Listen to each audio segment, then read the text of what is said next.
Hi guys, mag-video lang muna ako sandali lang. Magandang araw po sa lahat ng mga viewers. Shout out po sa buong mundo.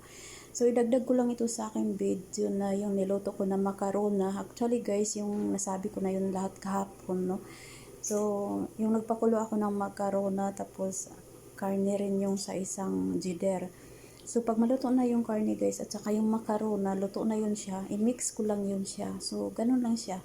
Tapos, kung kulang siya ng lasa, pwede rin ninyong dagdagan ng tomato paste. Hi guys! Magandang hapon po sa lahat ng mga viewers dito sa aking page. Shoutout po sa lahat ng mga OFWs around the world.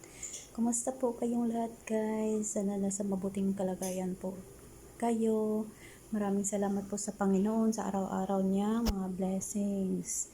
So guys, ang pagluto ng macarona ay simple lang talaga, no? Maghiwa ka lang ng onions, cubes at saka garlic, tapos gisahin mo yun siya.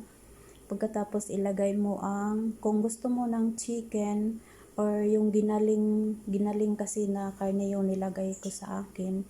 So ganun ang gagawin nyo guys. Mag-ano kayo ng garlic, onions, tapos ilagay nyo yung ginaling na karne, pagkatapos ay lagyan nyo ng tomato paste at yung kamatis. Pagkatapos nyan, i-mix mo siya. Pagkatapos lagyan mo siya ng mga powder na gusto ng amo nyo. So pagkatapos nun ay i-mix mo yun siya.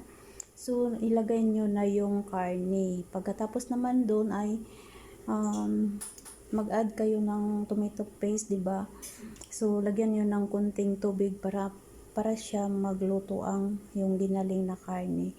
So ganun lang siya kadali guys. At the end dito sa aking video kasi hindi ko na napakita sa inyo na paano talaga siya natapos, no, kasi may dumating na kasi kaya hindi ako nakapagpatuloy sa aking pagbibideo. So yun, 'di ba, kumulo na yung yung macarona, pinakulo ko sa isang jitter. Pagkatapos yung dito naman sa kabila na jitter is ginaling na karne. Pagkalambot, ganito lang yun guys. Pagkalambot ng yung macarona at saka luto na yung ginaling na karne, ni-mix ko na lang yun siya. Ganun lang siya kasimple.